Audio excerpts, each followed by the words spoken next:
Kapan ketika Al-Quran dan Sunnah menuntut bahwa orang itu harus ditegasi, maka ditegasi. Kapan Al-Quran dan Sunnah menuntut orang itu harus dikerasi, dikerasi. Kapan Al-Quran dan Sunnah mengatakan orang itu harus diperangi, diperangi. Itulah kelembutan. Itulah kelembutan. Dan itulah rahmat dalam agama. Ya. Bismillahirrahmanirrahim. Indahnya pembicaraan, bagusnya retorika, itu tidak bisa dijadikan patokan untuk menunjukkan lurusnya agama orang itu atau lembutnya hati orang tersebut, tidak. Nah, sebab itu apa? Di sini ada beberapa contoh. Contoh yang pertama adalah ada kisah terkait dengan Imam Ahmad rahimahullah. Kalau anak tidak keliru, ada seorang alim yang bernama Husain Al-Karabisi. Seorang alim yang bernama Husain Al-Karabisi ini dia punya karangan-karangan ya. Karangan-karangan, punya kitab-kitab di bidang fikih. Dia alim. Dia ini seorang ahli dalam memberikan nasihat. Kalau dia memberikan nasihat itu Masya Allah, nangis orang ya. Sangat menyentuh hati. Nah, suatu ketika dia ini diundang oleh salah seorang muridnya di rumahnya itu. Tapi orang ini dia juga undang Imam Ahmad ya, dia undang Imam Ahmad. Katakan, engkau mau mendengar pembicaraannya si Husain Al-Karabisi ini. Kata Imam Ahmad. Makanya Imam Ahmad ditempatkan di satu tempat, ruangan dari rumah itu, yang tidak diketahui oleh Husain Al-Karabisi kalau malam itu pun ada Imam Ahmad di situ. Ya. Maka murid-muridnya yang lain datang, banyak orang mendengarkan nasihat-nasihatnya. Husain Al-Karabisi berbicara dari ba'da isya sampai menjelang subuh, memberikan nasihat-nasihat. Antum tahu tuan rumah itu masuk setelah dars, ketemu Imam Ahmad, nangis Imam Ahmad. Mendengarkan nasihat-nasihat Husain Al-Karabisi, menangis. Begitu menyentuh nasihat. Setelah itu ditanyakan kepada Imam Ahmad, bagaimana tentang Husain Al-Karabisi? Apa kata Imam Ahmad? La tukallimhu wa la tukallim man yukallimu. Jangan kau bicara dengan dia dan jangan bicara dengan orang yang bicara dengan dia. Nasihatnya yang masuk ke hati, yang membuat orang menangis, hatta Imam Ahmad menangis pun tidak membuat Imam Ahmad merekomendasikan untuk belajar di dia. Imam Ahmad katakan, la tukallimuhu la tukallim man yukallimu. Jangan kau bicara dengan dia dan jangan bicara dengan orang yang bicara dengan dia. Artinya kenapa? Orang ini punya penyimpangan di bidang akidah yang jauh lebih parah daripada tazkiyatun nafs, lembutnya hati. Ini pertama. Yang kedua, ada satu pembahasan. Syekh Shalih Fauzan hafizahullah ta'ala membahasnya di dalam kitab Syarah Fadlul Islam. Ketika beliau membawa athar, menjelaskan athar yang mengatakan bahwa orang yang siapa yang dia mengingat Allah, terus dia berada di atas sunnah, ya, dia berada di atas al-haq, kemudian dia mengingat Allah dan dia takut kepada Allah sampai bercucuran air matanya, maka orang ini diharamkan baginya neraka, kurang lebih begitu ya atsarnya. Anda lupa persis maknanya, sekitar itulah di dalam kitab Fadlul Islam, nanti dilihat lagi. Nah, Imam Syekh Shalih Fauzan memberikan syarah kepada atsar ini. Kata beliau, di sini singkat dari penjelasan beliau yang panjang itu, beliau katakan di sini bukan yang menjadi ukuran, menjadi patokan itu bukan menangisnya orang ini, bukan. Tetapi yang menjadi patokan itu orang ini berada di atas sunnah, berada di atas kebenaran atau tidak. Karena berapa banyak orang yang menangis tapi dia berada di atas kebidahan, dia berada di atas kesyirikan, dia berada di atas penyimpangan, dia khusyuk dalam beribadah sampai menangis. Kita lihat dia terharu dan subhanallah, orang ini begitu sedih. Orang ini seolah-olah begitu lembutnya hatinya, ya, tersentuh dalam ibadahnya sampai dia bercucuran air mata. Tapi ini bukan patokan untuk menunjukkan orang ini dia selamat, bukan. Karena patokan itu bukan ada pada dia menangis dan tidak. Tapi patokan itu berada di atas orang ini berada di atas al-haq atau tidak, berada di atas Al-Quran dan Sunnah dengan pemahaman yang benar atau tidak. Kalau dia berada di atas Al-Quran dan Sunnah dengan pemahaman yang benar, kemudian dia menangis karena takut kepada Allah, nih orang yang dimaksud, ya. Tapi kalau sekiranya orang ini berada di atas kemungkaran, kebid'ahan, kesyirikan, lalu dia menangis, sedih, terbawa dengan perasaan, dia menangis, bukan ini yang dimaksud. Ya, jadi ini persoalan di situ bukan pada persoalan lembutnya hati saja, bukan pada persoalan dia menangis, bukan pada persoalan dia tawadhu, bukan. Pada persoalannya adalah orang itu berada di atas Al-Quran dan Sunnah atau tidak. Itu masalah. Sebab itu ini perkara yang sangat penting ya. Terkadang kita itu terbawa dengan orang nasihatnya indah, kata-katanya bagus ya. Ya, kalimat-kalimatnya itu Masya Allah menyentuh hati. Ini bukan patokan. Berapa banyak di antara orang-orang yang menyelisihi Al-Quran dan Sunnah itu kalau dia berbicara luar biasa indah. Ya. Nah inilah yang dimaksudkan dengan syubhat. Ini yang dimaksudkan dengan syubhat. Sebab itu para ulama mengatakan kepada kita apa?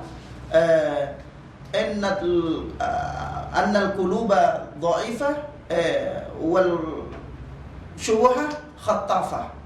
Ya. Sesungguhnya hati manusia itu lemah, sementara syubhat itu menyambar-nyambar bagaikan petir. Dan ingat namanya syubhat ya. Syubhat itu samar. Kalau bukan samar, bukan syubhat. Nah, sehingga orang bisa menyangkanya, kenapa dia samar? Dia bisa bersembunyi di balik indahnya kata-kata. Dia bisa bersembunyi di balik baiknya hati. Ya, dia bisa bersembunyi di balik apa?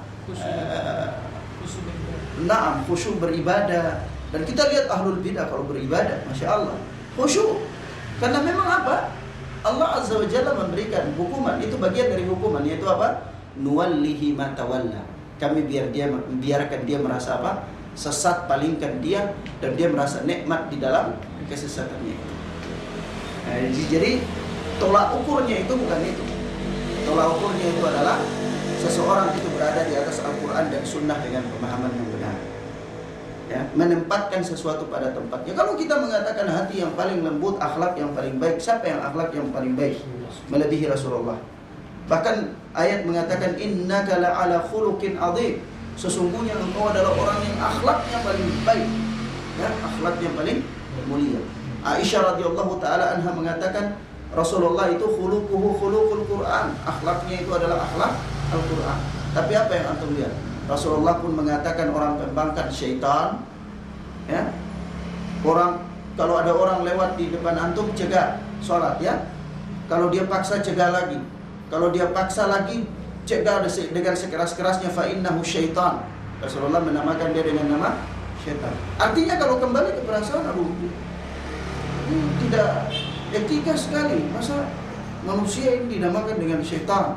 Macam hanya sekedar kayak gitu ya. Nah ini Rasulullah orang yang akhlaknya paling baik, akhlaknya paling mulia. Aisyah mengatakan akhlaknya akhlak Quran. Tapi itulah yang beliau aplikasikan. Ibnu Abbas, sahabat yang paling alim, ya, bahkan ahli tafsirnya Al-Quran dari kalangan sahabat. Ketika ada berita yang sampai kepadanya bahwa ada seseorang yang mengatakan bahwa Khidir yang dimaksudkan dalam Al-Quran itu bukan Khidir yang bersahabat dengan Musa, kan? Kurang lebih begitu. Apa kata Ibnu Abbas? Dajjal, kadzab, pendusta itu Dajjal. Kata-kata orang Dajjal, Masya Allah. Yang mengatakan seseorang Dajjal. Ini kalau menggunakan metode kelembutan hati, wah ini hati kayaknya keras, ya. Hati kaku sekali, kasar ini orang, ya. Tapi siapa yang bisa mengatakan Ibnu Abbas tidak berakhlak? Hah? Siapa yang bisa mengatakan Ibnu Abbas tidak hatinya tidak lembut? Nah, ini orang-orang alim. Jadi persoalannya itu adalah menempatkan sesuatu pada tempatnya. Ada kadangkala seseorang itu memang dilembuti. Ada kadangkala seseorang itu memang harus dikeras. Bahkan sampai ditumpahkan darahnya. Itu bagian dari kelembutan. Itu bagian dari rahmat. Kenapa? Ya Rasulullah sallallahu alaihi wasallam akhlaknya paling baik. Orang yang Allah Subhanahu wa taala katakan, "Wa ma arsalnaka illa rahmatan lil alamin." Tidaklah kami utus engkau kecuali menjadi pembawa rahmat bagi seluruh alam. Tapi Rasulullah juga membunuh, berperang. Berperang dengan orang-orang musyrik. Apakah kita katakan bahwa Rasulullah ini tidak lembut sekali, Rasulullah kejam, Rasulullah menumpahkan darah misalnya, ya? Nah, Jadi ini bukan, metode itu bukan. Ukurannya itu adalah menempatkan sesuatu itu pada tempatnya, ya, dengan Al-Quran dan Sunnah. Kapan ketika Al-Quran dan Sunnah menuntut bahwa orang itu harus ditegasi, maka ditegasi. Kapan Al-Quran dan Sunnah menuntut orang itu harus dikerasi, dikerasi. Kapan Al-Quran dan Sunnah mengatakan orang itu harus diperangi, diperangi. Itulah kelembutan. Itulah kelembutan. Dan itulah rahmat dalam agama. Ya. Nah, orang-orang yang mengambil bagian-bagian dari agama ini, bagian-bagian tertentu dari agama dan mengamalkannya saja, kemudian membuang bagian-bagian yang lain, itulah yang menyebabkan terjadinya ketimpangan-ketimpangan syariah. Ya. Sebab itu Allah katakan dalam Al-Quran, ya ayyuhalladzina amanu dukhulu fis silmi kaffah. Hai orang-orang yang beriman, masuk dalam Islam itu secara kafah, keseluruhan. Jangan antum ambil satu bagian dan buang bagian yang lain. Dikedepankan satu bidang saja sehingga semua perkara agama ditakar dengan itu, keliru. Ya, nanti keliru. Ya. Nah, oleh sebab itu masing-masing permasalahan itu ada porsinya, ditakar dengan timbangannya masing-masing. Ya. Bahkan apa antum tahu, orang yang pencuri ditegakkan hukum, ya, dipotong tangannya. Ini kalau berdasarkan perasaan, masya Allah, tega ya, memotong tangan orang, menghilangkan jarinya atau menghilangkan tangannya, kasihan bagaimana dia mau bekerja dan lain-lain. Ya, pasti timbul perasaan-perasaan yang seperti itu ya. Nah, tapi apa? Apakah dengan itu kita katakan bahwa syariat ini tidak memiliki nilai kasih sayang? Kita katakan syariat ini begitu kejam, menumpahkan darah orang.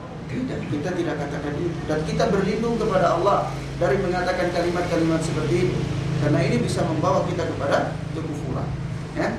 Nah, jadi sekali lagi persoalannya itu bukan ada pada tangisnya seseorang dalam ibadah, bukan ada pada kata-kata yang bagus, lembut dalam berbicara, bukan ada pada itu.